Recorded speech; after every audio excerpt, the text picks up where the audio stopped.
Hello বন্ধুরা, আজ বানাচ্ছি পেঁপের কালিয়া। তার জন্য একটা আধফালি পেঁপেকে একটু গ্রেট করে নিলাম।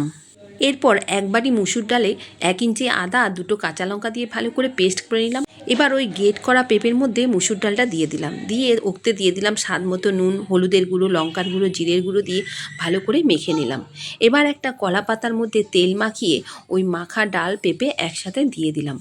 দেখো এইভাবে সাইজ করে দিয়ে কলা পাতাটাকে মুড়িয়ে দিলাম ভালো করে।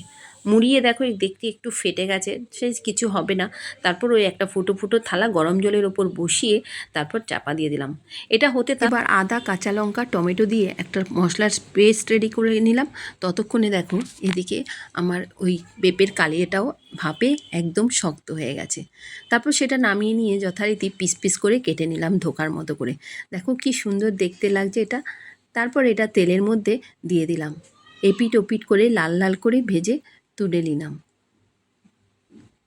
তারপর দেখো ওই তেলের মধ্যে 2টো এলাচ ফোড়ন দিয়ে ওই মশলার পেস্টটা দিয়ে দিলাম একে একে জিরের গুঁড়ো, হলুদের গুঁড়ো, লঙ্কার গুঁড়ো, স্বাদ মতো নুন দিয়ে মশলাটা ভালো করে কষিয়ে নিলাম। মশলা যখন একদম ভালো করে কষিয়ে গেছে, ওপর থেকে একটু মিক্সি ধোয়া জল দিয়ে দিলাম, দিয়ে আবারও কিছুক্ষণ ফুটিয়ে নিলাম। ফুটিয়ে ওপর থেকে একটা টমেটো কুচি দিয়ে দিলাম, দিয়ে এবার বেশ খানিকটা জল দিয়ে ভালো করে ফুটিয়ে নিয়ে ভাজা করা পেঁপের পিসগুলো দিয়ে আবারও ফুটিয়ে নামিয়ে নিলাম। ব্যাস রেডি পেঁপের কালিয়া।